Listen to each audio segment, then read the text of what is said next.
Okay, guys. So, what all things have we covered in previous class? Anybody?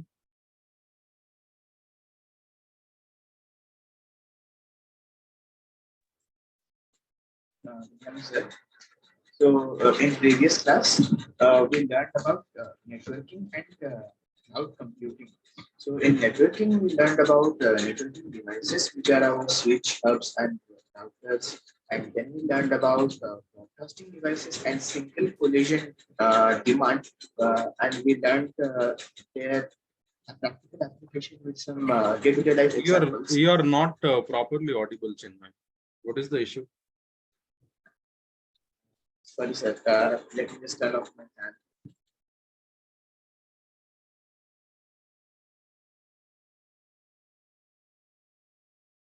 Meantime, anybody else who is interested? Hello, sir. It is audible. Yeah, fine. Yeah. Sir, we learned in previous class about networking and networking devices, which are our switch, hub, and routers. And with that, we learned about broadcasting devices and single collision demand, and we learned their practical applications with some day-to-day life examples. And then we learned that our switch and hubs are called non-intelligent devices, and for our messaging transfer, we use a protocol called TCP/IP protocol, and through which we send messages in a sequential order. But if it gets dropped or the message is lost, we can again request the provider to provide the message again, and then after we getting the lost messages, we can get the correct sequence through TCP. But there is another term called UDP, where when the message is dropped, we cannot request it back. So then we go for various computing models, where we get different types of model called desktop computing, cloud server computing, cluster computing, grid computing, and cloud computing. So in desktop computing, it's a system on desktop. That's a desktop computing.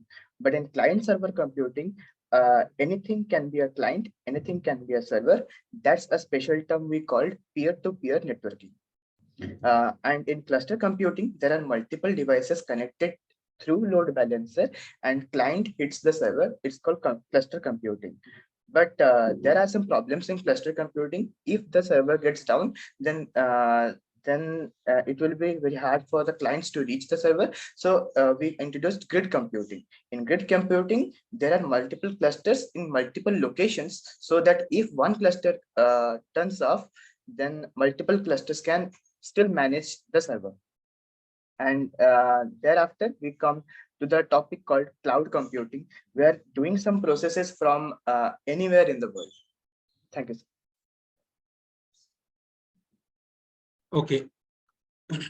So this is what we have covered in the previous class. Only thing is like a small update, guys. Chinmay, you have said like we have talked about single collision. That is single Yes, sir, collision demand. domain. Okay, Yes, sir, that is domain. Yes, sir, demand. I domain. written demand. Yeah. So you have to just make a small correction, and the rest all things are fine. Okay. Chalo, so we will be moving ahead with other stuffs today. Okay. And every day I'll come and when we'll be starting with our class, we have to, recall with whatever things we have actually, study. So this is the practice which we follow in all the industrial training programs, and this is the standards which we have. Okay. Now, कल तो हम लोग देख लिए related to networking. We understood what networking is. उसके बाद we have seen about various examples where we have seen how networking can be established with the help of networking devices. और उसके बाद we have understood some of the networking devices which is actually required. जब cloud के बारे पढ़ोगे तब ये networking devices के बारे idea रहेगा, then you will be able to relate. Okay, so that's the reason why my intention was to give you a walkthrough of all those networking devices as well. Then we talked about various types of networking based on your component, network by component, where we have seen about your peer-to-peer network, client-server network, and all those things. Then we understood like if we are having some sorts of networking setup, So that is basically used for sharing the resources, right? So we need a protocol by which we'll be able to share the resources, right? So and what is those protocol? Your TCP/IP protocol we have studied. Right? And I have given you a brief idea about UDP protocol as well. What happens when we talk about TCP/IP? So what does TCP do? What does IP do? All those things we have, got a very high level walkthrough of that. Then we talked about your various computing models. There we understood about desktop computing, client server computing, cluster computing, grid computing. And finally, we talked about your cloud, right? So we have understood the challenges which, the other giant companies was facing, and your NIST came into picture, and then they have,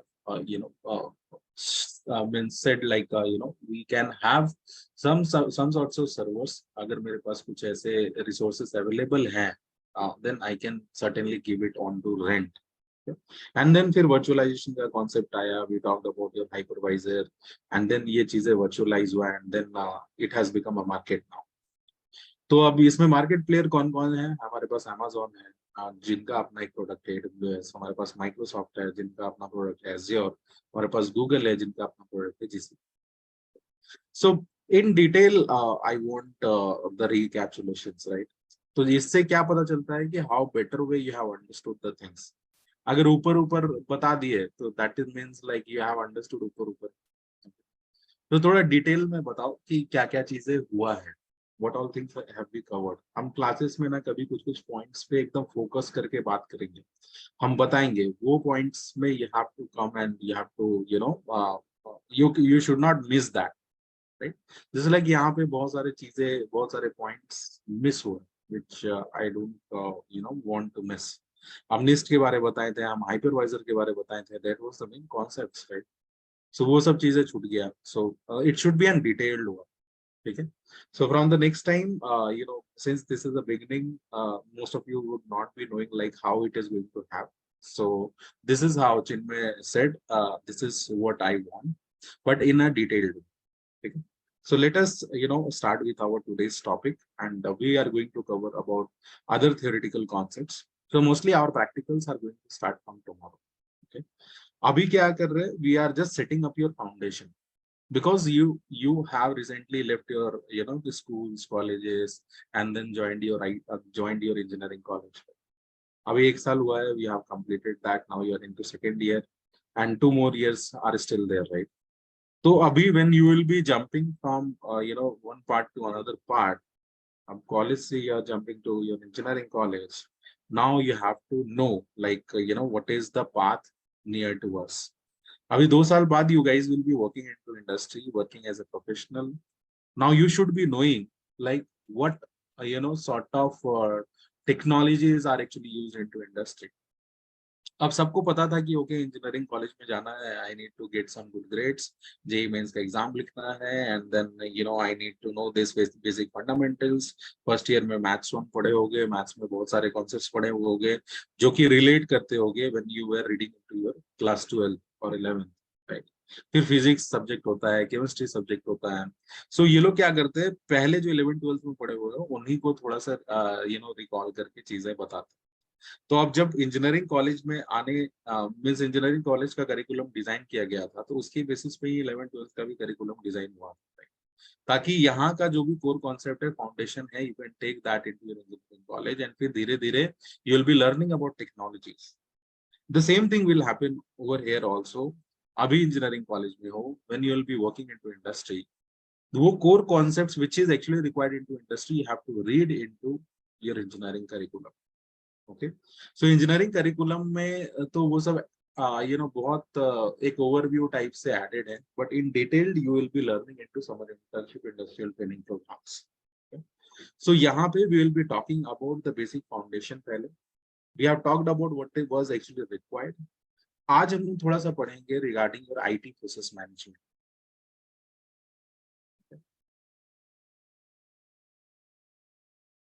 management देखो, जो लोग already AWS पढ़ लिए उनके लिए ये उनको ये पता होगा, बट आई एम श्योर कि ये पढ़े हुए हो गए हैं एक साथ, and you might have miss some of the concepts.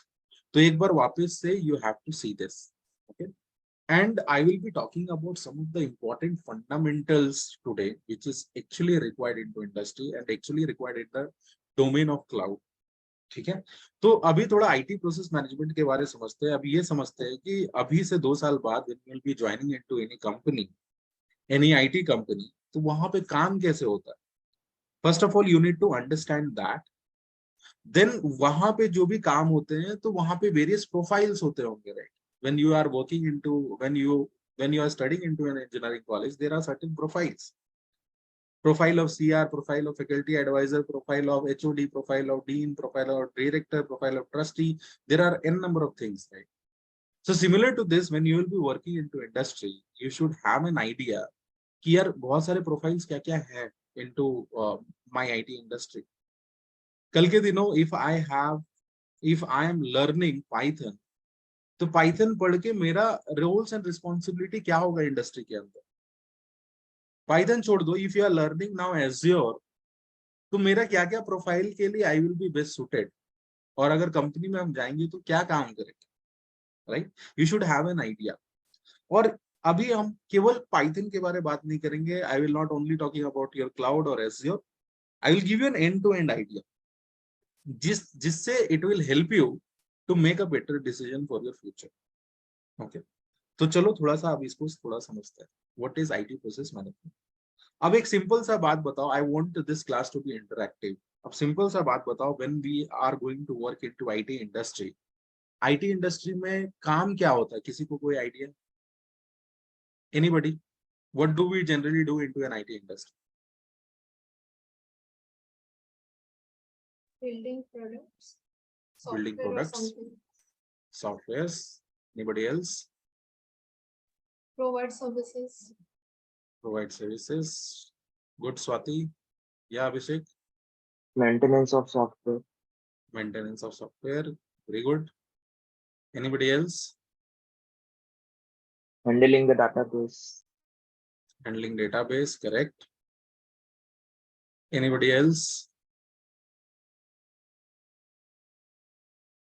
Okay, तो देखो क्या होता है, whenever you are going to work into any IT industry, तो वहां पे क्या होगा, देखो सिंपल सा चीजें हैं, let us not make that complex। सबसे पहले देखो, अगर कोई भी एक कंपनी होगा तो उसका आइडेंटिटी एक होगा, राइट। उसका आइडेंटिटी क्या होगा, अगर हम बोलते हैं कि मेरा इंजीनियर्स टेक वर्ल्ड करके एक कंपनी है, व्हाट डू यू डू, सबसे पहले जाके गूगल में सर्च करते हो, राइट। मेरे नाम का कुछ इस डोमेन का कुछ वेबसाइट है क्या, वो देखते हो, प्ले स्टोर में जाते हो, पहले चेक करते हो ऐप है क्या।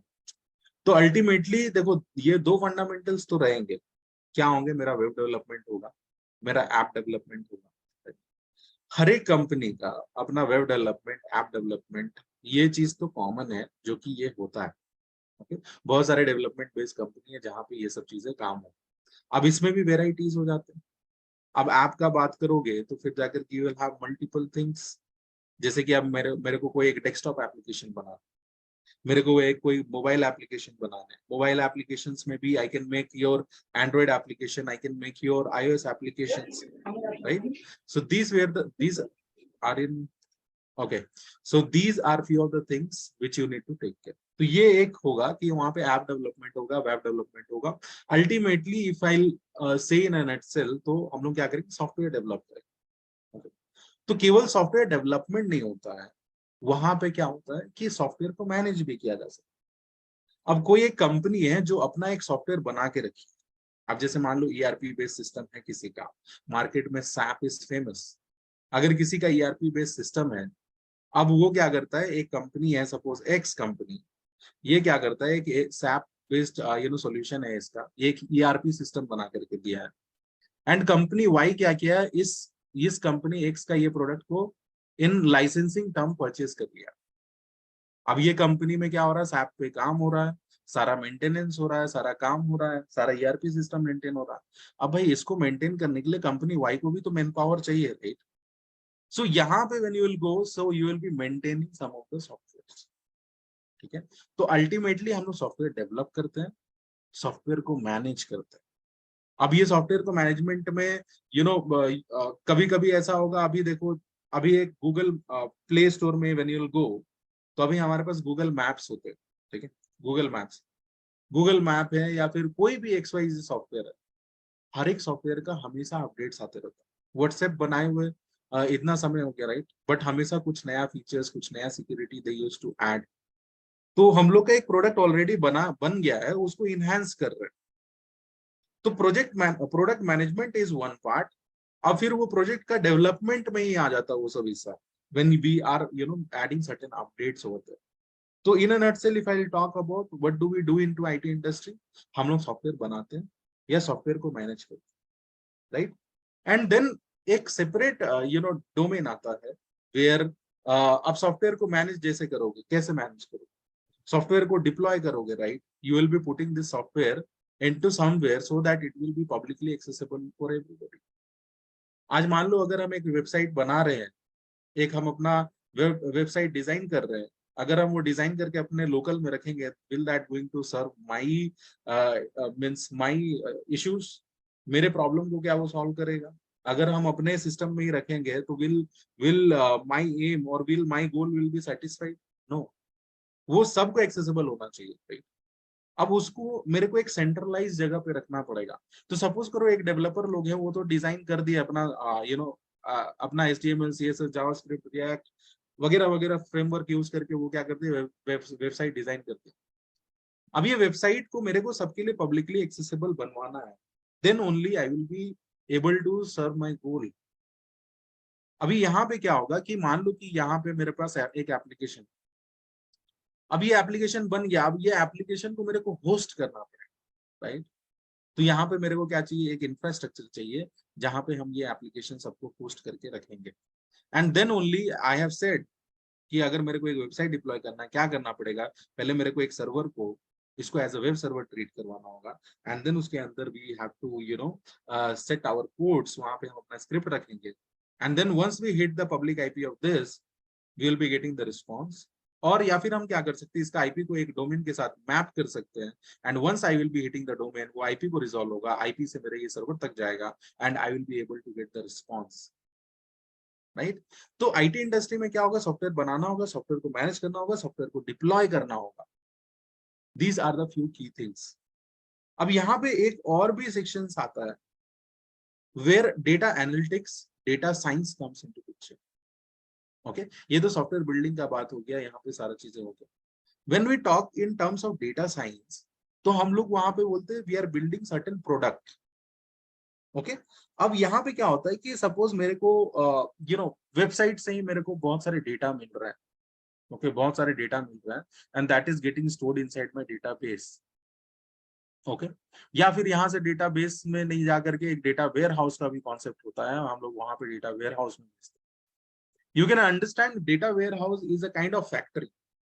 अब जैसे क्या होता है कि when you look into warehouses, वहां पे क्या होगा, हर एक टाइप का आइटम्स रखा हुआ रहेगा। You talk about a general store only, अगर उसका भी वेयर हाउस देखने जाओगे तो वहां पर भी सारा सामान वो मींस रखे हुए रहते हैं, एंड वही सामान सबको ला करके अपने स्टोर में रखते हैं, and then they used to sell that out. तो सिमिलरली डेटा वेयर हाउस में भी मेरे पास डेटा जहां से भी आता है वहां पे हम स्टोर करके रखते हैं, and then we used to do some sorts of processing. Processing क्यों करते हैं हम लोग, डेटा एनालिसिस क्यों करते हैं, ताकि कोई भी एक बिजनेस प्रॉब्लम्स को हम लोग सॉल्व कर सके, ओके, एंड अपने बिजनेस को ग्रो कर सके। डोंट यू थिंक आज आज मेरे लिए मेरा यूट्यूब का जो रिकमेंडेशन है that is different, for you that is different, ये सब के लिए डिफरेंट डिफरेंट है। How is that being curated? So backend में वो हमारा डेटा कलेक्ट करता है, they analyze that, they process that, and then again they used to give us recommendations based on that. अब वो कैसे पता चलता है, बैकएंड में बहुत सारे डेटा एनालिसिस होता है, एआई एमएल का एल्गोरिथम चलता है, and then based on that they used to give a certain recommendation. वो करने से, डेटा एनालिसिस करने से फायदा क्या हो, वो एक रिकमेंडेशन सिस्टम बना पाए, और वो रिकमेंडेशन सिस्टम बनाने से कंपनी को ग्रोथ हुआ, कंपनी का बिजनेस बढ़ा। ये ओपन नेटफ्लिक्स, नेटफ्लिक्स में भी एक मान लो एक हम पैट्रियोटिक वाला मूवी देख रहे हैं, and next time it will recommend me the same thing, right, recommend करेगा उस टाइप का ही रिलेटेड मूवीज वगैरह। तो उससे क्या होगा, वो अपने प्लेटफॉर्म पे, जो उसके प्लेटफॉर्म पे लोग 1 घंटा बिताते थे, अब वो दूसरा देख करके, शायद उसका ट्रेलर देख के they will be attracted more, and then again they will watch that movie as well, right. तो ये डेटा एनालिसिस करके कुछ predictions करके. What do? We used to make, or we used to solve some business problem, and we used to certainly grow our business. This is what we are doing, right? So यहाँ पे हम लोग क्या कर रहे हैं, data analysis कर रहे हैं, डेटा एनालिसिस करके कुछ प्रिडिक्शंस कर रहे हैं, and then we used to solve some business problem. When I talk about data analysis, अब ये कैसे करेंगे? There are n number of tools available into market. If you want to be a data analyst, तो मेरे को data के साथ खेलने आना चाहिए. अब डेटा जब इंडस्ट्री में मिलता है ना, you cannot imagine when you will be opening that data. Suppose एक CSV फाइल का मेरे को डेटा मिला है. When you will be opening that data, it will be like you will not be able to understand anything. Sometimes your notepad will also be hanging. तो सोचो कितना huge volume में मेरे को डेटा मिलता है, right? So we should know how to process those data in a more efficient way. I have recently done, I am currently doing my MTech as well from BITS Pilani, and there I am dealing with some sorts of real-time data. एक छोटा सा practical किए थे. Let me see if I have that. I'll try to show you. Okay.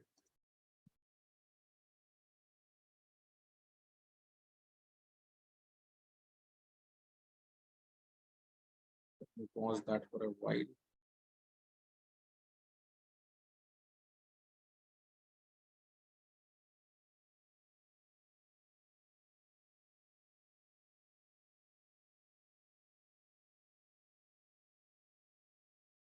Yes. So this is, when you are working as a data analyst into a company, so हम लोग को एक, data set दिए जाएंगे. And with that data set, we have to draw some conclusions. Okay, हम लोग को dashboards वगैरह बनाने पड़ते हैं. What is that dashboard? I will be telling you now. तो यहाँ पे क्या होता है generally when you look into, so हम लोग market में we used to use your Power BIs and Tableaus. Okay, so these are the two things which is actually used into industry. जब real time data देखोगे ना, it will be like कि it is going to be an horrible for you.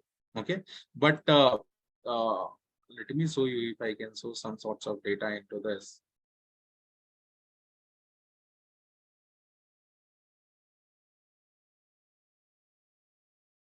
Okay, data preview is unavailable for this. You can see some sorts of data will be like this, and इसमें बहुत सारे n number of columns, rows रहेंगे. You will not be able to understand that. Okay, but you see we are making out. देखो इस type के इतने सारे columns रहेंगे. Okay, all those stuffs. You will not be able to even understand कि क्या है इस data until unless you do some sorts of analysis. I don't know what is the problem. Edit connection.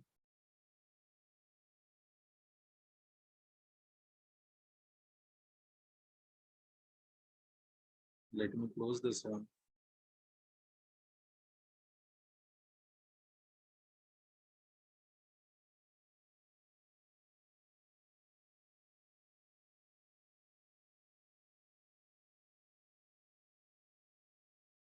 Let me see. Let me force terminate this and reopen again.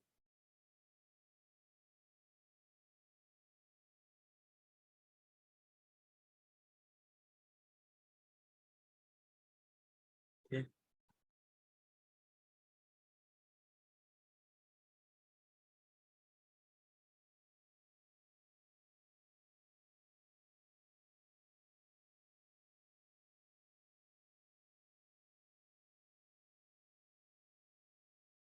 You see, देखो इस type का हम लोग analysis करके reports वगैरह generate करते हैं. Okay, with the data.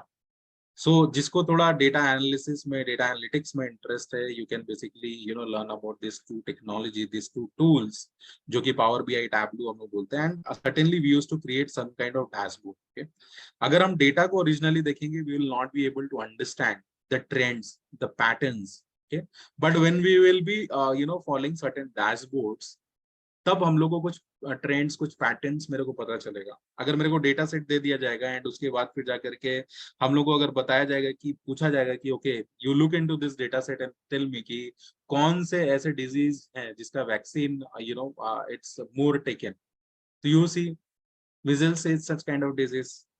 या फिर स्टेट वाइज जो मेरा एस्थमा, निमोनिया, डायरिया या मिसल्स का सबसे ज्यादा केसेस कहाँ पे है. So you can see accordingly, you can see the patterns, right? ये मेरा हर एक ईयर के लिए I have designed it for 2018, 19, 18 का डेटा देखो कुछ इस हिसाब से दिखता है, 19-20 का डेटा कुछ इस हिसाब से दिखता है. So if you are passionate about data, okay, if you are passionate about data analytics and all those stuff, then definitely you can have a career into this domain. ठीक है? So ये सब कुछ चीजें हैं which we generally do into industry and all sorts of data analysis and everything. हमारे पास cloud में भी एक डोमेन होता है which is called as a data engineer, means cloud data engineer. You can say AWS data engineer, Azure data engineer, Google data engineer. So such kind of domains you still have into this cloud platforms also. So overall in a nutshell we have understood कि industry में क्या होता है, software develop होता है या फिर कोई सॉफ्टवेयर को हम लोग मैनेज करते हैं.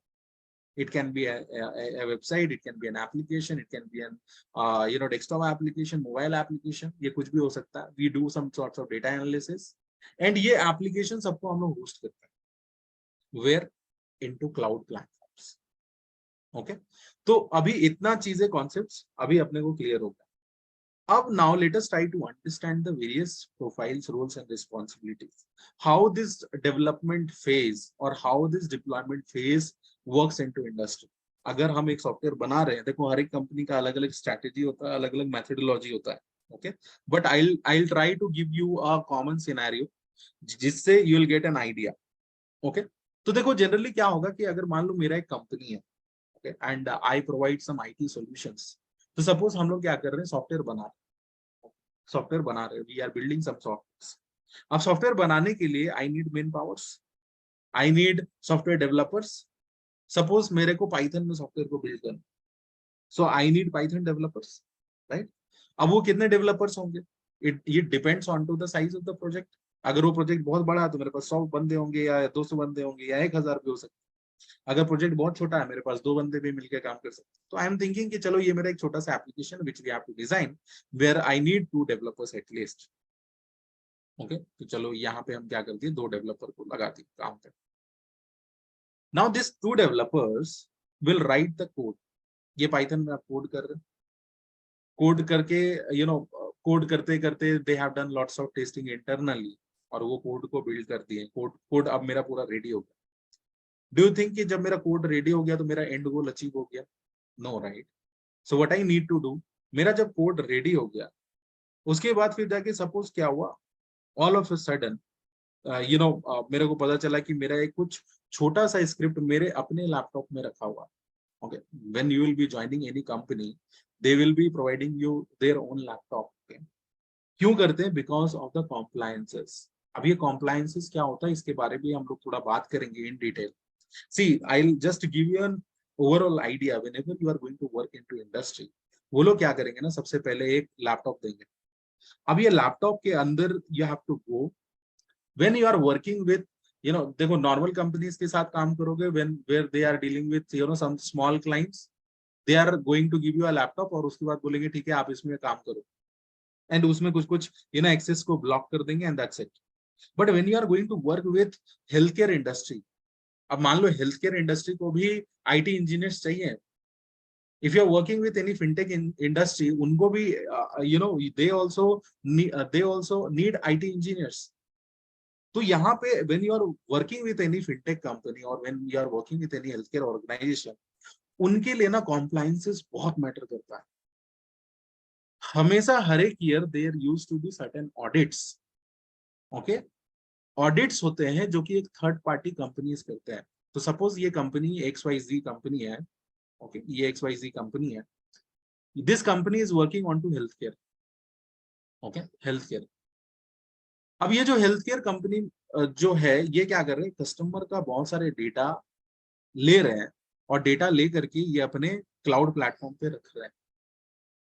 Every year they have to do some third party auditing. अब ये ऑडिटिंग कौन करते हैं? This auditing are done by major IT industries. जैसे कि इसमें से सबसे पहले आता है EY, PwC, I hope you know KPMG, they used to do it. We have your Deloitte, they used to do it. तो ये लोग क्या एश्योर करते हैं, ये लोग ऑडिट करते हैं. ऑडिट करने से क्या मतलब होता है कि जनरली देखो अगर हम कोई कस्टमर का डेटा हम रख रहे हैं either it is financial data or health related data, so they should follow certain compliance. अगर हम ये सब compliances नहीं करेंगे तो कोई क्या हो सकता है कि मेरा हेल्थ रिलेटेड डेटा ले सकता है, उससे कुछ एनालिसिस कर सकता है और उसको बेच सकता है, which is not done, right?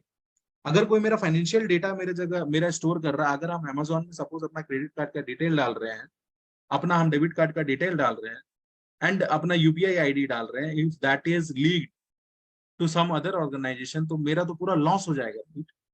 तो गवर्नमेंट क्या बोलते हैं कि अगर आप मेरा कस्टमर का डेटा रख रहे हो, so that you should follow certain compliance. What are those compliance? हम कुछ कुछ के बारे हम आइडिया देते हैं। तो देखो, generally whenever you will be working into industry, specifically onto cloud industry, देख लो ये सब चीजें कोई नहीं बताएगा, but you try to listen from me and listen to this very carefully. देखो अब क्या होता है, हम लोग क्लाउड में डेटा को रखते हैं। सपोज हम क्या बोले कि मेरा एज्योर में डेटा सेंटर है, एज्योर में एक रीजन में मेरा डेटा सेंटर है, हम क्या किए वहां पे अपना सर्वर्स वगैरह लिए हैं, एंड एज्योर में कंटेनर्स का एक कॉन्सेप्ट आता है जहां पे हम लोग क्या करते हैं, अपने डेटा को रखते हैं। Suppose this is my container और इसके अंदर हम अपना डेटा को रख रहे हैं, कस्टमर का इंपॉर्टेंट डेटा को रखते हैं। May be let us consider this is some financial information about my customer. तो अब एज्योर जो इंफ्रास्ट्रक्चर बैकएंड में रख रहे हैं, तो जो इंफ्रास्ट्रक्चर तो अब एज्योर वाले हैंडल कर रहे हैं। तो जब भी हम कोई भी कस्टमर का फाइनेंशियल डेटा रखते हैं, then at least I should be SOC 1 compliant. अब ये बहुत सारे SOC 1, SOC 2, HIPAA, DICOM, HL7, we have other ISO certifications, ये सारे चीजें मेरे पास होना जरूरी है। अगर हम इससे कॉम्प्लाइंट नहीं है, then companies or government can file a case against us. Okay, तो Azure data center वाले बोलते हैं कि I am SOC 1 compliant, AWS वाले भी बोलते हैं I am SOC 1 compliant। मतलब हम आपको ऐसा इंफ्रास्ट्रक्चर प्रोवाइड करके देंगे जहां पे आप अपना डेटा रखोगे तो आप उसको सिक्योरली रख सकते हो। Azure वाले, AWS वाले तरफ से तो that is clear, but now it is your responsibility. अब जैसे मान लो कि हम अपना कंटेनर्स को डिप्लॉय किए हैं इनटू Azure और वहां पे हम कोई कस्टमर का डेटा रख रहे हैं, and I have made that publicly available, accessible. तो although that container solution is SOC 1 compliant, but you have not provided proper access controls to that particular data. और जब हम प्रॉपर एक एक्सेस कंट्रोल नहीं देंगे उस डेटा को, या फिर अगर हम डेटा को इंक्रिप्टेड फॉर्म में नहीं रखेंगे, देन कोई भी मेरे डेटा को हैक कर सकता है, ले सकता है। तो SOC 1 compliant हुआ क्या? मेरा सिस्टम नहीं हुआ, राइट? कोई भी मेरा डेटा को ले रहा है, एक्सेस कर ले रहा है, so that is not SOC 1 compliant। और अगर ऐसा चीजें होता है when you are working into IT industry, into healthcare industry और into your fintech industry, you need to follow certain guidelines. अब फिनटेक इंडस्ट्री इंडिया में ऐसा होता है कि when we were working very closely with fintech industries, वहां पे ऐसा होता है कि they are saying when you are keeping any financial data of customer that should be SOC 1 compliant। इसका मतलब ये होता है कि डेटा मेरा रेस्ट में, when my data is in rest और when my data is in transit, हर एक केस में मेरा डेटा इंक्रिप्टेड फॉर्म में होना ही चाहिए। वो डेटा को प्रॉपर एक्सेस कंट्रोल मिलना ही चाहिए। और ये सब क्यों किया जाता है auditing? So that your customer will feel some trust worthiness on to you, कि भाई अगर हम Amazon में डेटा रख रहे हैं ना, दे आर SOC 1 compliant, वो मेरा डेटा को लीक नहीं करेगा।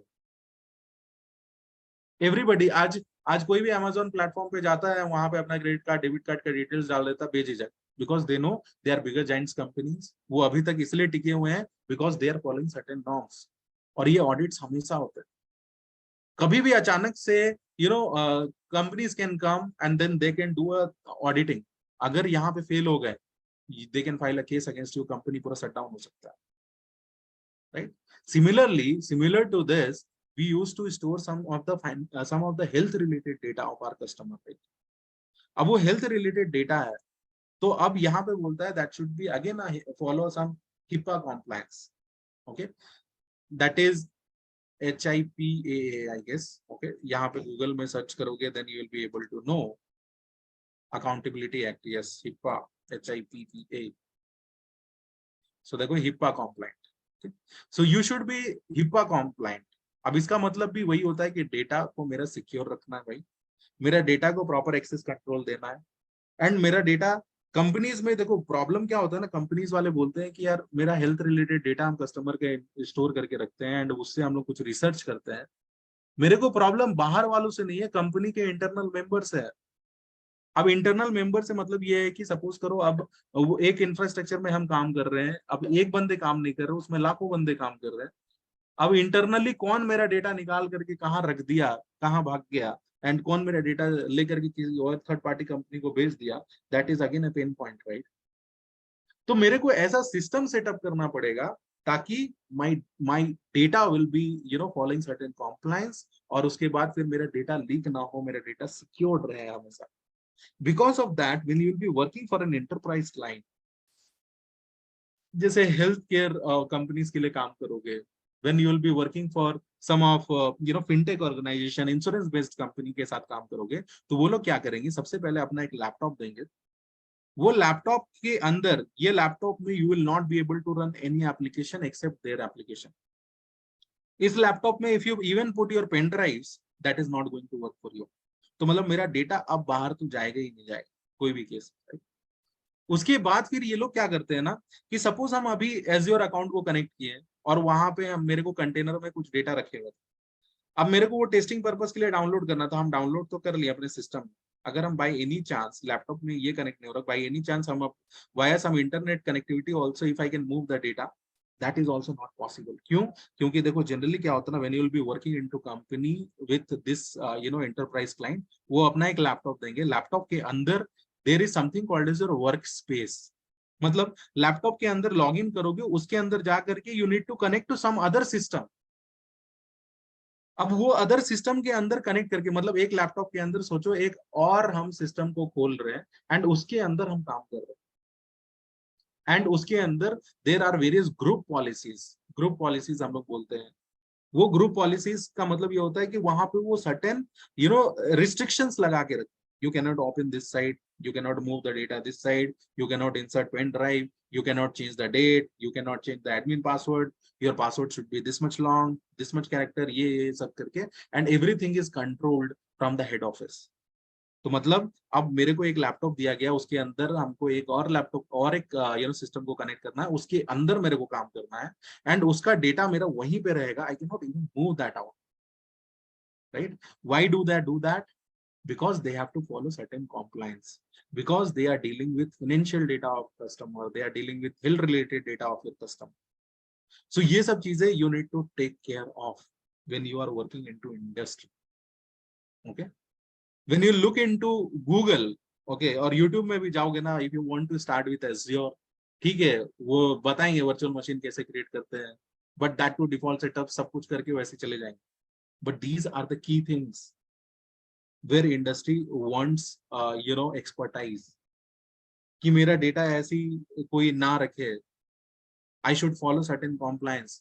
अगर whenever you are dealing with a healthcare industry also, fintech industry also, and if you are doing this kind of stuff, if you are not following any guidelines, they will be creating a problem। अब किसी को लगता होगा कि यार ये compliance का data कैसे पता चलेगा कि भाई मेरे पास क्या क्या प्रोसेस मेरे को फॉलो करना चाहिए, क्या चीजें हैं क्या चीजें नहीं है। और AWS एनवायरनमेंट में या Azure एनवायरनमेंट में कैसे वो बोलते हैं हिप्पा कॉम्प्लाइंट है, या फिर कैसे वो बोलते हैं कि SOC 1 कॉम्प्लाइंट है। If you search into Google, तो यहाँ पे अगर लिखोगे Azure compliance certifications, let us see if I can show you something over here। तो देखो यहाँ पे ये बोल रहा है ना, CIS benchmark, CSA star, SOC 1 SOC 2 SOC 3 ISO certification, ये सारा चीजें देखो। फाइनेंशियल सर्विसेज के लिए क्या क्या चीजें चाहिए मेरे को, ओके। हेल्थ केयर के लिए क्या क्या चाहिए, हाई ट्रस्ट हिप्पा, ये यूएस ऑर्गेनाइजेशंस के लिए है। यूएस का हेल्थ केयर डेटा अगर वहां पे है तो I should follow your HIPAA. Financial services के लिए again you have this many certifications, this many compliances which you need to follow. अगर कोई कस्टमर कनाडा का है तो कनाडा के लिए you need to follow this kind of Canada privacy laws, and based on that you need to basically design it. अभी India के case में क्या होता है, whenever you are dealing with any financial data, as per the RBI regulatories, you cannot keep any financial data outside India। So अगर मेरे को कुछ भी रखना तो इंडिया के डेटा सेंटर में ही रखना है, राइट। अगर हम कोई दूसरे डेटा सेंटर में रख रहे हैं कॉपी करके to save my cost, you will be ruled out from the industry, case हो जाएगा and that will be totally banned in to India, right. Even एक छोटा छोटा आईपी एड्रेसेस को भी हम लोग को देखना पड़ता है। Okay, so this just brief I wanted to give you कि हम लोग को क्या क्या चीजें किस लेवल पे हम लोग को सोचना है when we are working into industry. It is not easy. Okay, तो चलो अब हम लोग आते हैं टू आवर टेक्निकल टर्म्स, जहां पे हम लोग डिस्कशन कर रहे थे कि मेरे को कुछ डेटा है जो मेरे पास मेरे लैपटॉप में अवेलेबल है and I want to get that data. ये जो डेवलपर्स हैं इनको चाहिए। अब ये डेवलपर क्या किए, अपने सिस्टम में कनेक्ट किए पेन ड्राइव एंड लेकर के आए and then again they inserted into this device. इनको जो कंपनी से लैपटॉप मिला था उसमें इंसर्ट किए। अब इंसर्ट किए तो दिखा रहा एक्सेस डिनाइड। क्यों? क्योंकि यहाँ पे सेटअप करके वो लोग वैसा रखे। अब ये लोग इसको सॉल्व नहीं कर पाएंगे। अब ये बोलेंगे कि भाई मैं तो डेवलपर हूँ, I know only how to write script in Python और how to write script in Java. मेरे को ये नहीं पता ये कैसे इश्यूज है, और कंपनी में लाखों लोग काम कर रहे हैं and this is again a problem. अब सबके सिस्टम में कुछ कुछ इश्यूज हो जाएंगे, राइट। तो कंपनी वाले बोले कि यार चलो ये एक इश्यूज है, इसके लिए हम लोग एक इंजीनियर्स हायर करते हैं who will be called as your DSPs or DSE. Okay, so industry में DSE बोलते हैं इसको। what is the full form on this? They are called as your desktop support engineers. Okay, यहाँ पे क्या होता है कि जितने भी लैपटॉप्स, जितने भी डिवाइसेस वहां पे अवेलेबल है, उसमें कुछ भी इश्यूज है, these are the person those who are going to fix that. Okay, तो चलो अब फिक्स हो गया and I have got my data over here. अब डेटा मिल गया and I have done all sorts of coding. 6 महीने टाइम लिए and everything was done. Suppose ये दोनों डेवलपर को 1 लाख पर मंथ मिल रहे थे एंड 6 महीने तक ये लोग काम किए थे and every scripts was ready into their system and all of a sudden एक दिन ऐसा हुआ कि when they were going from office to home, एक दिन क्या हुआ, इसका लैपटॉप कहीं छूट गया। May be suppose that laptop ही has left into your metro. अब लैपटॉप मेट्रो स्टेशन में छूट गया and you are not able to get that laptop. अब कंपनी क्या बोलेगा, यार ठीक है चलो लैपटॉप 50,000 का था या 1 लाख रुपए का था, I can bear that cost. लेकिन ये 6 महीने तक काम किया था, इसको 6 लाख रुपए दिए थे कंपनी ने। एंड प्रॉब्लम ये था कि अगर ये स्क्रैच से अभी बनाने जाएगा तो it will take another 6 month और 4 month of time. So that is the pain point for companies, right. तो कंपनी वाले क्या बोले कि ठीक है चलो अब ऐसा करते हैं कि यहाँ पे क्या करेगा, जब भी डेवलपर स्क्रिप्ट लिखेगा every day when they will go out of the office, वो क्या करेगा, अपने स्क्रिप्ट को एक सेंट्रलाइज रेपोजिटरी में रख देगा। तो ये लोग क्या कर लिए, एक अपने ऑफिस में एक ऐसा कंप्यूटर रख लिए, एक ऐसा सर्वर रख लिए, जहां पे क्या होगा, ये डेली शाम को जब भी स्क्रिप्ट लिख के कंप्लीट करेंगे, डेली शाम को जब ऑफिस से घर जाएंगे, what they will do, they will push their script into this server. अब ये भी कोड पुश करेगा, ये भी कोड पुश करेगा, राइट। अब जैसे पुश किया, अब पुश फेल्ड हो गया। अब again that is an issue. अब ये डेवलपर बोलेगा यार मेरे को स्क्रिप्ट लिखने आता है, ये क्या कोड पुश फेल हो जा रहा है। तो कंपनी वाले बोले कि यार ऐसा सिस्टम रिलेटेड इश्यूज आएंगे, right. So they have hired another profile which is called as system admin. System admin. अब ये जो इश्यूज था ना कि अगर पुश कर रहे फेल हो जा रहा है, कुछ कनेक्टिविटी कर रहे फेल हो जा रहा है, so these things will be taken care by this guys. ये सिस्टम एडमिन देख लेंगे। तो सपोज करो मेरे पास यहाँ पे, हम इसको एक सर्वर बोल रहे हैं, रेपोजिटरी बोलते हैं, रेपोजिटरी। ओके, जहां पे ये क्या कर रहे हैं, अपना सारा स्क्रिप्ट ला करके डाल रहे हैं। अब डू यू थिंक कि मेरा एक पाइथन स्क्रिप्ट हम लिखे थे .py फाइल मेरे को मेरा रेपोजिटरी में आ गया, that is fine, and software मेरा बिल्ड हो गया, मेरा एंड गोल अचीव हो गया? नो। व्हाट आई नीड कि जैसे ही मेरा सॉफ्टवेयर, जैसे ही मेरा ये फाइल रेडी हो गया, I need to do some source code testing, right. अब कंपनी में क्या होता है, सोर्स कोड टेस्टिंग होता है। तो यहाँ पे हम लोग बोलते हैं टेस्ट सर्वर, यहाँ पे हम बोलते हैं source code test, source code. अब देयर आर चांसेस, अगर मान लो कोई डेवलपर है, वो कोई स्क्रिप्ट ले रहा है, अब बहुत आईटी इंडस्ट्री में जब काम करोगे, you will B कॉपिंग and pasting everywhere. कुछ अपना लॉजिक 10% अपना लॉजिक लगाओगे, 90% कॉपी पेस्ट करोगे। अब कहीं से ऐसा कॉपी पेस्ट कर दिए, कहीं से ऐसा स्क्रिप्ट लेकर के आगे कॉपी पेस्ट कर दिए जिसको यूज करके कॉपीराइट इश्यूज हो सकते हैं। तो कल के दिनों हम सॉफ्टवेयर बिल्ड करके I have launch that and पता चला कि कोई मेरे पे केस कर दिया कि you have used my script, right. तो वैसा वल्नरेबिलिटीज को भी तो चेक करना पड़ेगा। If I am deploying some applications, तो हम लोग क्या करते हैं, हम लोग एक बोलते हैं कि ठीक है आप अपने रिपोजिटरी में कोड रख दो, हम वो कोड को फेच करते हैं, फिर हम लोग यहाँ पे टेस्टिंग करते हैं उसको। Once that testing is done कि नहीं चलो कोई भी कॉपीराइट कंटेंट नहीं है, एवरीथिंग इज वर्किंग फाइन, उसके बाद फिर जाकर के हम लोग क्या करते हैं, इसको बिल्ड करते हैं। यहाँ पे हमारे पास आता है बिल्ड सर्वर्स। अब बिल्ड करने का मतलब क्या, अब मान लो अभी हम, अगर मेरे को एक वीएलसी मीडिया प्लेयर चाहिए, या मेरे को एक जूम का एक यू नो जूम का एक इंस्टॉलेशन फाइल चाहिए, I need a dot exe file, right. अब हम बोल रहे हैं हम एप्लीकेशन बनाए हैं, पाइथन में बनाए, तो क्या ले जाकर के डॉट पीवाई फाइल देंगे customer? No, right. I need to give them a dot exe file, so we need to build that. जब हम बिल्ड करते हैं ना, तो मेरा सॉफ्टवेयर चेंज हो जाता है into maybe dot exe file, dot APK file, dot jar file, dot RPM file, ऐसे करके ठीक हो। तो ये यहाँ पे हम लोग क्या करते हैं, बिल्ड सर्वर में कंपाइलिंग एंड बिल्डिंग करते हैं। तो सपोज मेरा अब कंपाइलिंग एंड बिल्डिंग हो गया, it is done now, perfectly fine. Now the thing is, क्या मेरा एंड गोल यहाँ पे अचीव हो गया? मेरा सपोज डॉट एक्सी फाइल बन के रेडी हो गया, क्या मेरा एंड गोल अचीव हो गया? नो। क्यों नहीं हुआ? Suppose let us try to understand with an example, with a simple example. अभी जैसे सपोज एक समोसा वाला, if they want to sell out samosas, अभी क्या होगा कि वो प्रॉपरली ऑथेंटिक जगह से सामान वगैरह खरीद लिया, प्रॉपर जगह से वो सीख लिया, and then he has prepared that, prepare करके डायरेक्टली मार्केट में बेचने लगा।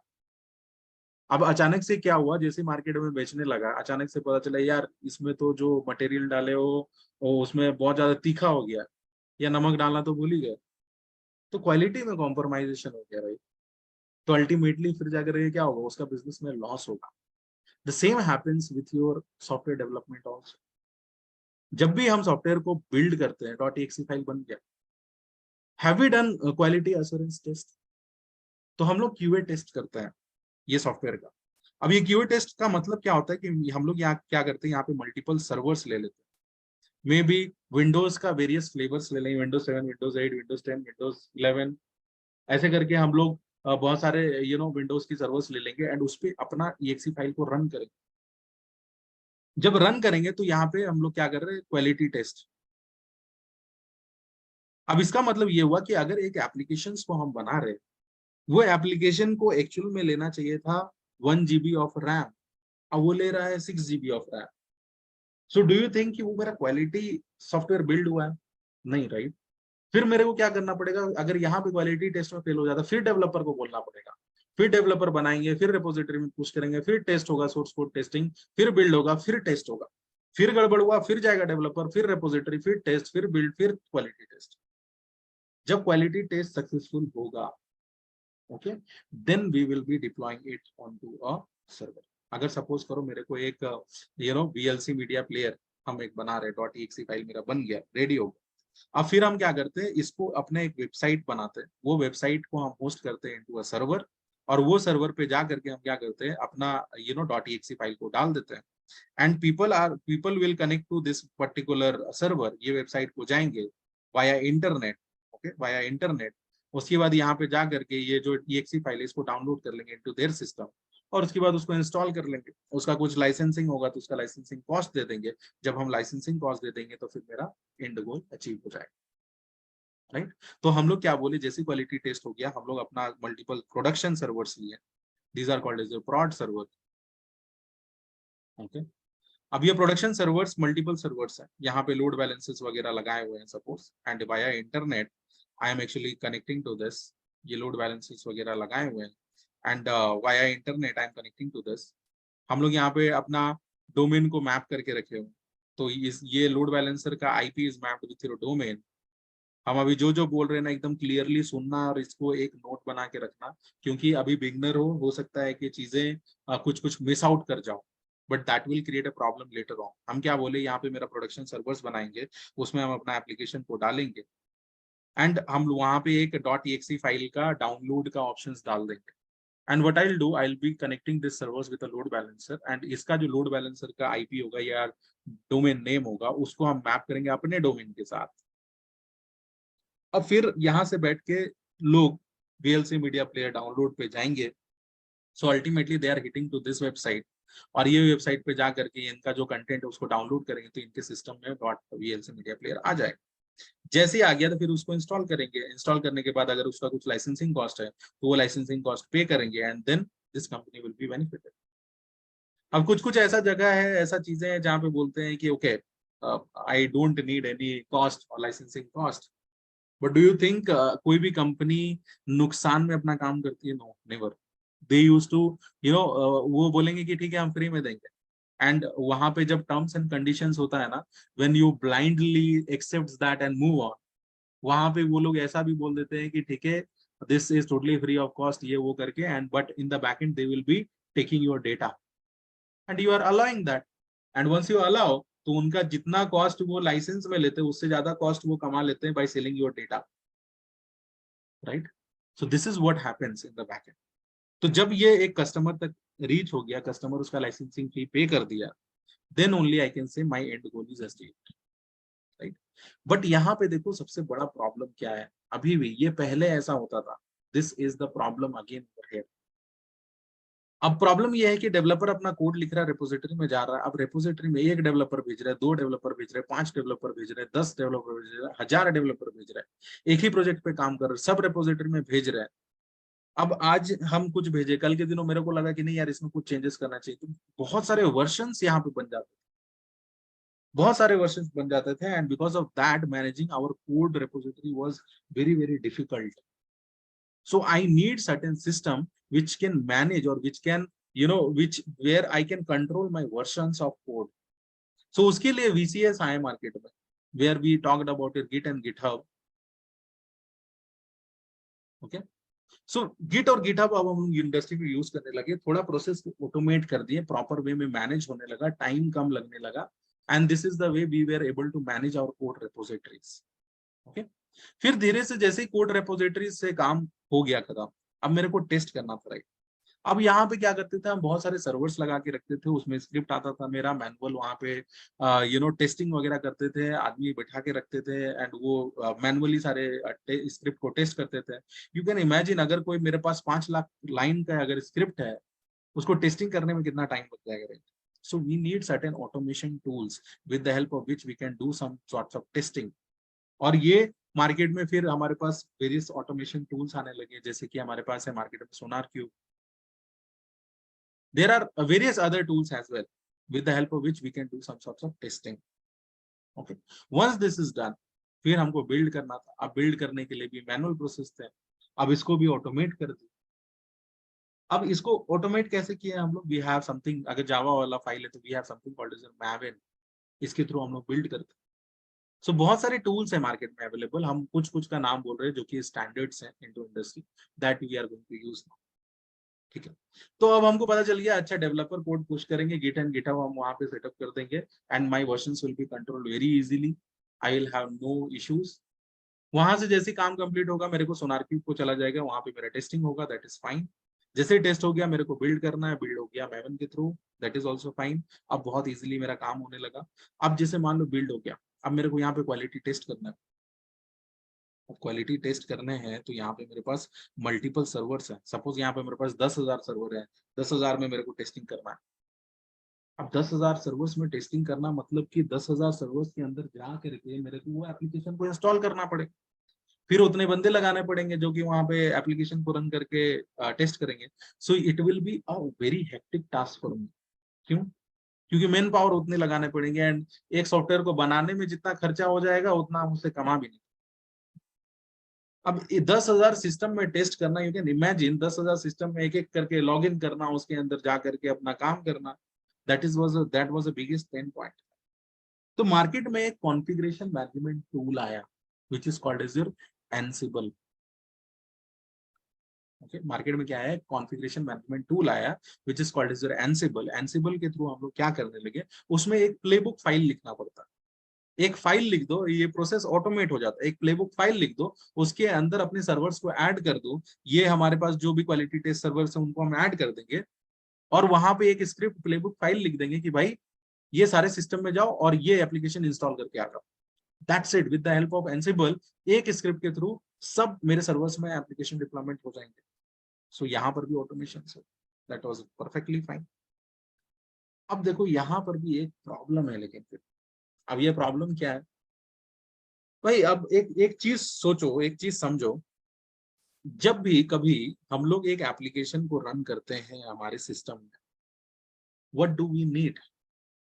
We need only two things, one is called as your libraries, another is called as your binaries. अगर हम एक कंप्यूटर सिस्टम ले रहे हैं, अगर मेरे को यहाँ पे अपना एक व्हाट्सएप का एप्लीकेशन इंस्टॉल करना है और इसको टेस्ट करना है, तो मेरे को यहाँ पे क्रोम का क्या जरूरत, मेरे को यहाँ पे ऑफिस का क्या जरूरत, मेरे को यहाँ पे व्हाइट बोर्ड का क्या जरूरत, मेरे को यहाँ पे जूम का क्या जरूरत, मेरे को यहाँ पे नोटपैड का क्या जरूरत? Unnecessarily I am wasting my resources. अगर 10,000 सर्वर्स में मेरे को एप्लीकेशन टेस्ट करने हैं, 10,000 सर्वर्स लगाने पड़ेंगे, सब पे मेरे को वर्चुअल मींस सब पे मेरे को विंडोज का सिस्टम सेटअप करने पड़ेंगे, and unnecessarily that is going to create an extra headache for me. अब कोई भी सिस्टम, एक लोग ये सपोज 8 जीबी का मेमोरी ले लिया, 8 जीबी का रैम वाला हर एक सर्वर ले लिया, बट जब हम एप्लीकेशन टेस्ट कर रहे हैं तो मेरे को पता चल रहा है मेरा 2 जीबी भी हार्डली यूज नहीं हो रहा, तो I am wasting my resources, right? 6 GB का एक्स्ट्रा रैम हम वेस्ट कर रहे हैं, right? तब मार्केट में फिर बोला गया कि ठीक है यार, वर्चुअलाइजेशन का कॉन्सेप्ट लाओ, मतलब कि एक हार्डवेयर ले लो, ये हार्डवेयर मेरा हाई कॉन्फ़िगरेशन का होगा, इसके ऊपर एक हाइपरवाइजर डालो, और जैसे हाइपरवाइजर डालेंगे तो हम लोग क्या कर सकते हैं, इसको वर्चुअलाइज कर सकते हैं। तो instead of purchasing n number of hardware, what I can do, I can purchase a single hardware, और उसमें हम क्या कर सकते हैं, वर्चुअलाइज करके, जो लोग वर्चुअल बॉक्स वगैरह यूज किए होंगे उनको पता होगा वर्चुअलाइजेशन कैसे होता है। वर्चुअलाइजेशन करके हम लोग क्या कर सकते हैं, यहाँ पे एक अपना ऑपरेटिंग सिस्टम डाल सकते हैं, यहाँ पे ऑपरेटिंग सिस्टम, यहाँ पे ऑपरेटिंग सिस्टम, यहाँ पे ऑपरेटिंग सिस्टम, यहाँ पे ऑपरेटिंग सिस्टम। जैसे ऑपरेटिंग सिस्टम डाल दिए, यहाँ पे फिर हम अपना एप्लीकेशन रन कर रहे हैं, यहाँ पे यहाँ पे यहाँ पे, तो मेरे पास एक्स्ट्रा हार्डवेयर का तो कॉस्ट बच गया। But again here we have a problem, जब भी हम लोग यहाँ पे एप्लीकेशन को इंस्टॉल करते थे, this also creates a problem. अब ये प्रॉब्लम क्या होता था कि यहाँ पे मेरे को ऑपरेटिंग सिस्टम डालना, ऑपरेटिंग सिस्टम को ऑब्वियसली वेट मेरा ज्यादा होता है, they are not light weighted. क्यों वेट ज्यादा होता है? बिकॉज अभी देखो, एक अगर उबंटू का भी अगर हम सर्वर लेते हैं, एक उबंटू का भी अगर मेरे को इमेज हम लेते हैं, उसको इंस्टॉल करना है, तो उसका इमेज भी अराउंड 700-800 MB का जाता है। अगर हम उसको इंस्टॉल कर देते, it takes my 1 GB of data, 1 GB of memory. Backend में मेरा 1 GB 5 GB मेरा स्टोरेज भी चला जाता है। बट वो क्या करता है, बैकएंड में मेरा अननेसेसरली जो भी मेरा डिपेंडेंसी नहीं है उसको भी इंस्टॉल करता है, जैसे कि Notepad, Google Chrome, snipping tool, right? यहाँ पे मेरे को ऑडियो का कोई जरूरत नहीं, all those extra dependencies are over there, right? Because of that वो हेवी वेटेड इमेज बन जाता है, जब भी हम उसको इंस्टॉल करते हैं that consume lots of my space. But हम केवल जानते हैं कि अगर मेरे को एक एप्लीकेशन रन करना तो मेरे को लाइब्रेरीज और बाइनरीज चाहिए। अब मेरा वर्चुअलाइजेशन के आने के बाद भी ये प्रॉब्लम सॉर्ट नहीं हुआ, तब मार्केट में आया डॉकर का कॉन्सेप्ट। बहुत लोग सुने होंगे डॉकर का नाम। अब डॉकर के कॉन्सेप्ट में क्या हुआ कि हम एक हार्डवेयर लेने लगे, इसके ऊपर अपना एक ऑपरेटिंग सिस्टम होता था। अब ऑपरेटिंग सिस्टम होने के बाद हम लोग क्या करते थे, इस पे डॉकर को इंस्टॉल करते थे। जैसे डॉकर को इंस्टॉल करते थे, ये मेरा पूरा जो सिस्टम होता था, इसको हम डॉकर होस्ट बोलने लगते थे। ओके, अब ये डॉकर होस्ट जैसे बन जाता था तो हम लोग यहाँ पे मल्टीपल कंटेनर्स बना पाते। अब ये जो कंटेनर्स होता है, ये कंटेनर्स मेरा, you can treat it is a kind of virtual machine. अब ये कंटेनर्स पे हम लोग क्या कर सकते हैं, हम लोग लाइट वेटेड इमेजेस डाल सकते हैं। अब लाइट वेटेड इमेजेस कहाँ से लाएंगे? We will be taking this light weighted images from your Docker Hub. जो हम बोल रहे हैं, हम बहुत कॉम्प्लेक्स चीजें बोल रहे हैं, यू हैव टू, जो जो बिगनर्स है उनको अभी सब नया टर्म लगेगा, बट एक बार नहीं, 2 बार नहीं, 5 बार सुनो, एवरीथिंग विल बी क्लियर।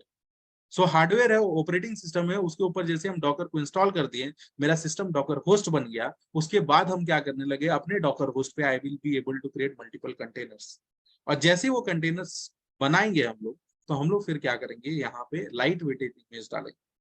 अब ये लाइट वेटेड इमेज का मतलब ऐसा होगा कि उसके अंदर कुछ भी डिपेंडेंसीज नहीं होगा, केवल उसके अंदर लाइब्रेरीज और बाइनरीज रहेगा।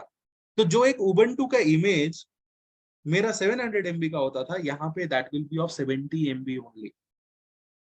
तो मेरा रिसोर्स का बेटर यूटिलाइजेशन हो पा रहा है। जहाँ पे 10,000 सर्वर चाहिए थे मेरे को, I will be able to even handle that with 50 servers. तो सोचो मेरा कॉस्ट में कितना रिडक्शन होगा। तो हम लोग अपना एक कंटेनर बनाते थे और कंटेनर के ऊपर अपना एप्लीकेशन डालते थे, अब मेरा टेस्टिंग होना शुरू हो गया। तो अब हमको समझ में आ गया कि यार यहाँ पे तो मेरे पास एनसिबल के थ्रू अब यहाँ पे सर्वर की जगह आई will be having containers. Okay, so I will be having my containers. अब यहाँ पर भी एक प्रॉब्लम है। अब सपोज करो मेरे पास 3 कंटेनर है, 4 कंटेनर है, I will be able to manage that. अब मेरे पास 1000 कंटेनर हो गए तब। अब जब 1000 कंटेनर हो जाएंगे तब उसको मैनेज करना पड़ेगा, right? We need some orchestration tool, management tool, container management tool. तो मार्केट में बहुत सारे टूल अवेलेबल हैं, जैसे कि हमारे पास है डॉकर स्वार्म। क्या है हमारे पास? Docker swarm. We have this tool into market which is called as Docker swarm. But industry में हम लोग क्या यूज करते हैं? This is outdated. इंडस्ट्री में हम लोग यूज करते हैं कुबरनेटिस। तो हमारे पास कंटेनर है, कंटेनर को प्रॉपर्ली मैनेज करने के लिए we need a tool, and what is that tool called? That is called as Kubernetes. तो अब मेरे को कुबरनेटिस वगैरह भी यूज करना पड़ा, कुबरनेटिस। उसके बाद फिर हम क्या करते हैं? प्रोडक्शन में भी डिप्लॉय करते हैं यूजिंग एनसिबल। सपोज हम डिप्लॉय करते हैं, दैट इज फाइन। अब बोलोगे कि अब सारा प्रॉब्लम मेरा सॉर्ट हो गया, but again there is a problem. अब मान लो मेरे इन्वायरमेंट में 1000 कंटेनर्स चल रहे हैं, 1000 टेस्ट सर्वर चल रहे हैं, 2000 बिल्ड सर्वर चल रहे हैं। Suppose let us take an example. अब यहाँ पे कौन से सर्वर का मेरा मेमोरी फुल हो जा रहा है, कौन से सर्वर का मेरा स्टोरेज फुल हो जा रहा है। अब मेरे को उतना मॉनिटर करना, डेली जा जाके एक एक सर्वर के अंदर घुस घुस के नहीं चेक कर सकते हो ना। उतना मेन पावर बिठाओगे तो काम बिजनेस कैसे बनेगा? So we need some monitoring tools into market, जिससे हम लोग क्या कर सके, अपने पूरा इंफ्रास्ट्रक्चर को प्रॉपर वे में मॉनिटर कर सके। सो इसके लिए मार्केट में आया Nagios, we have Grafana, we have Prometheus, we have Datadog, we have Kibana। हमारे पास बहुत सारे टूल्स अवेलेबल है into market. But generally this days देखो हर एक इंडस्ट्री टू इंडस्ट्री डिफर करता है। These days when you talk about fintech industry, they are using a monitoring tool which is called as your Dynatrace। Okay, यहाँ पे ये लोग monitoring के लिए Dynatrace वगैरह को यूज करते हैं। तो मेरे को एक मॉनिटरिंग टूल चाहिए हो, तो उसके लिए हम लोग ग्राफाना, प्रोमेथियस, किबाना, ये सब चीजें यूज करते हैं into industry. Even Datadog is another monitoring tool which is available. तो अब हम मॉनिटरिंग करने लगे। अब मेरे को पता चलने लगा, अब मेरे को सर्वर के अंदर नहीं जाना है, हमको एक डैशबोर्ड दिख जाएगा, और जो डैशबोर्ड में मेरे को दिख जाएगा कि ओके ये सर्वर का यूटिलाइजेशन इतना चला गया है, I need to upgrade this server.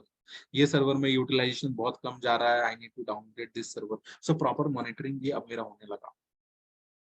But again there was one problem which was left, कि जैसे मेरा कोड रिपोजिटरी में आ जाता था ना, फिर से टेस्ट टीम उसको पुल करती थी आफ्टर 1 डे, आफ्टर 2 डे, फिर वो टेस्टिंग करती थी, फिर आगे अगेन यूजिंग सोनार क्यूब, फिर आगे वो बिल्ड टीम को जाता था। तो it was creating a problem. मतलब ये इट इज लाइक कि if I have to teach you, okay, if I have to teach, suppose where is that form, suppose I have to teach, suppose Arijit, या फिर suppose I have to teach to Amit. तो मेरे को directly हम उसको पढ़ा सकते हैं, right? But it will happen, okay, I will teach to Suhani, Suhani will teach to Arijit. So ये प्रोसेस बहुत लंबा हो जा रहा था, and because of that there was lots of confusion, lots of problem. So अब बोला गया ऐसा कि यार एक काम करते हैं, let us do a pipelining. ये पाइपलाइनिंग क्या होता है? मतलब कि अगर जैसे ही मेरा कोड स्क्रिप्ट, मेरा जैसे स्क्रिप्ट मेरा गिटहब को आ गया ना, ऑटोमेटिकली ये मेरा टेस्ट सर्वर को चला जाना चाहिए। जैसे मेरा टेस्टिंग हो गया ना, ऑटोमेटिकली मेरा टेस्ट जॉब सक्सेसफुल हो गया ना, ऑटोमेटिकली मेरा बिल्ड को चला जाना चाहिए। जैसे बिल्ड हो गया ना, ऑटोमेटिकली मेरा एनसिबल को चला जाना चाहिए, और एनसिबल मेरा डिप्लॉयमेंट कर देना चाहिए। अब ये continuous integration, continuous deployment, continuous delivery का मॉडल मेरे को चाहिए था, so that I don't have to wait for anything, और मेरा सॉफ्टवेयर डेवलपमेंट का प्रोसेस को और इनहेंस कर दिया जाए और स्मूथ कर दिया जाए, राइट? तब मार्केट में एक टूल आया which is called as the Jenkins। Okay, with the help of this we are able to set up your CI/CD pipeline। अब देखो यहाँ पे जब अब ये प्रोसेस पूरा कंप्लीट हो गया, जैसे सॉफ्टवेयर डेवलपर कोड पुश करते थे, रेपोजिटरी में जाता था, उससे टेस्ट होता था, बिल्ड होता था, डिप्लॉयमेंट होता था। एंड इसको पूरा ऑटोमेट करने के लिए, थोड़ा सिस्टम को फास्ट करने के लिए, we have automation tools into market, जैसे गिटहब यूज करते थे, सोनारक्यूब यूज करते थे, Maven, Ansible, Docker, Kubernetes, Nagios, Grafana, Prometheus, Datadog, Dynatrace, ये सारे ऑटोमेशन टूल्स, ये सारे विजुअलाइजेशन टूल्स हम लोग यूज करते थे। एंड बिकॉज ऑफ दैट और software development process become smooth now. लेकिन अभी भी प्रॉब्लम एक चीज है, अब प्रॉब्लम था कि भाई अब गिटहब के लिए अलग बंदे, सोनार क्यूब के लिए अलग बंदे, मैविन के लिए अलग बंदे, एंसिबल के लिए अलग बंदे, डॉकर के लिए अलग बंदे, कुबरनेटिस के लिए अलग बंदे। तब कंपनीज में एचआर प्रोफाइल वाले बंदे ने बोला कि यार इतने रिसोर्सेज को कलेक्ट करने से अच्छा है why not keep a single resource. अब यहाँ पे प्रॉब्लम भी ऐसे होते थे ना, सपोज यहाँ पे टेस्ट कर दिया, बंदे टेस्ट कर दिए एंड जाकर के यहाँ पे बिल्ड हो रहा, अब बिल्ड होते होते फेल हो गया। अब ये बोलते हैं कि यार तुम टेस्ट क्या किए, टेस्ट करने में प्रॉब्लम हो गया तेरा। Again this goes to your developer, and वो बोलते थे कि टेस्ट वाले बोलते थे यार डेवलपर कोड सही से निकला नहीं लिखा तो टेस्ट क्या होगा ढंग से। तो यहाँ पे ब्लेम गेम चलते रहता था। तो फिर यहाँ पे बोला गया कि let us define a single profile, जिसको हम लोग बोलेंगे डेवऑप्स प्रोफाइल, जो कि डेवलपमेंट एंड ऑपरेशंस का कॉम्बिनेशन होगा। और जो डेवऑप्स इंजीनियर्स होंगे उनको गिटहब आना चाहिए, उनको सोनारक्यूब आना चाहिए, उनको मैविन आना चाहिए, उनको डॉकर आना चाहिए, उनको कुबरनेटिस आना चाहिए, उनको जेनकिंस आना चाहिए, उनको टेराफॉर्म आना चाहिए, उनको नेगियोस आना चाहिए, उनको डायनाट्रेस आना चाहिए, उनको they should know about Grafana, Prometheus, Kibana. अब जब इतने सारे टूल्स के बारे जानोगे, पढ़ोगे, and if you work into a company, you can imagine, कल हम जब बोल रहे थे कि these are highly paid jobs into industry, why I was saying that, because of this one. क्योंकि ये जो डेवऑप्स इंजीनियर्स होते हैं ना, इनको मल्टीपल टूल्स के बारे में पढ़ना होता है। एंड ये टूल्स को कैसे यूज करते हैं efficiently, that only they have to know. They don't have to do scripting, they don't have to apply logical reasoning, they don't have to do data structure algorithm over here. They should know how to basically use that, कैसे use करते securely, कैसे Jenkins को integrate करते with GitHub, कैसे एक job complete हो गया तो कैसे मेरा वो टेस्ट सर्वर को भेजना है, कैसे ये कंप्लीट हो गया तो कैसे मेरा बिल्ड को ट्रिगर करना है, कैसे ये हो गया तो कैसे एंसिबल में एक प्लेबुक को रन करना है कि जाके वो डिप्लॉयमेंट कर दे। So this is just a simple process, that's it, you don't have to apply lots of brain. Okay, तो यहाँ पे this lots of tools you have to learn, and then only you will be considered as your DevOps engineer. अब यहाँ पे देखो, जो developers होंगे जो पाइथन पढ़ेंगे, ओके, जो पाइस्पार्क रिएक्ट में कोड लिखेंगे, तो वो खाली यहाँ पे डेवलप करेंगे। आज देखते हो ना हॉटस्टार या फिर जियो सिनेमा, अब वहां पे क्या होता है, हॉटस्टार जियो सिनेमा में एक साथ अचानक से इतने ट्रैफिक आ जाते, how they are able to manage those traffics, कभी सोचे हो? एक साथ 2 करोड़ लोग देख रहे हैं, 2 करोड़ लोग मेरा एप्लीकेशन पे लाइव है। Have you ever thought how they are able to manage such kind of huge traffics, and who are the key person who is actually involved in managing those traffics? These are the DevOps engineers only, those who manage those traffics.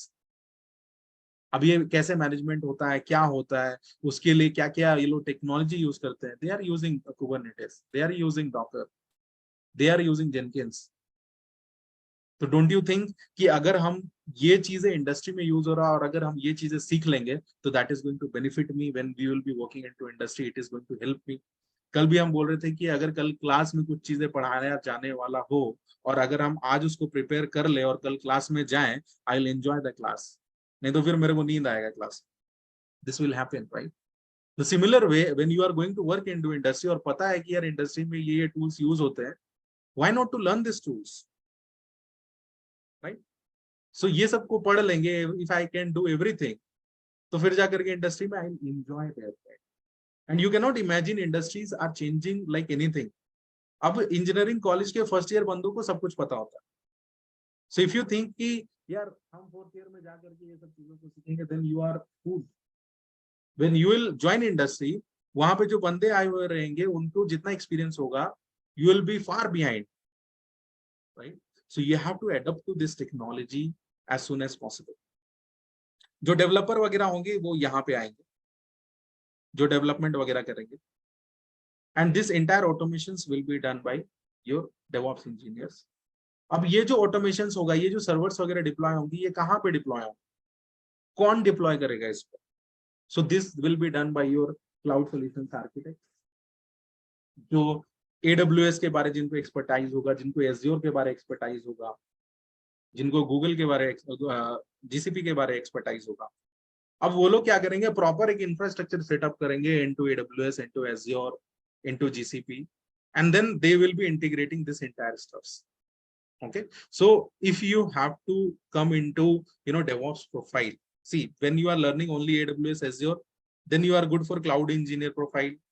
वहां पे cloud solution architect के profile पे आ सकते हो, एक architect design कर सकते हो कि कैसे मेरा सर्वर्स यहाँ पे प्लेस होना चाहिए, कैसे मेरा डेटाबेस प्लेस होना चाहिए, so that it will be following certain compliances of the industry, right? कैसे डेटा को हम सिक्योरिटी रख पाए, कैसे एक प्रॉपर एक्सेस एंड ऑथेंटिकेशन, कैसे एक प्रॉपर एक्सेस कंट्रोल सेटअप कर पाए, ताकि कोई थर्ड पार्टी बंदा कहीं से भी मेरे सिस्टम में ना आ पाए। So all those kind of things you will be doing when you are there into profile of cloud solution architect or cloud engineers. But you'll have to manage this entire infrastructure when you are coming into a profile of your DevOps. लेकिन अगर DevOps सीखना है तो you should know about cloud. And that's the reason why we have followed a sequence. First year AWS, second year Azure, third year DevOps. Right? पहले cloud के बारे सीख लो, फिर सीखो DevOps में how do we do in automations. Okay. So this is how our entire industry works. Is it clear, guys? Are you there with me? Yes, sir. Yes, sir. Yes, sir. Yes, sir. Okay. Okay. So ये था related to IT process management, where we have seen कि मेरे पास various profiles कैसे fit होते हैं, क्या क्या चीजें करना होता है, and what are all things we need to know.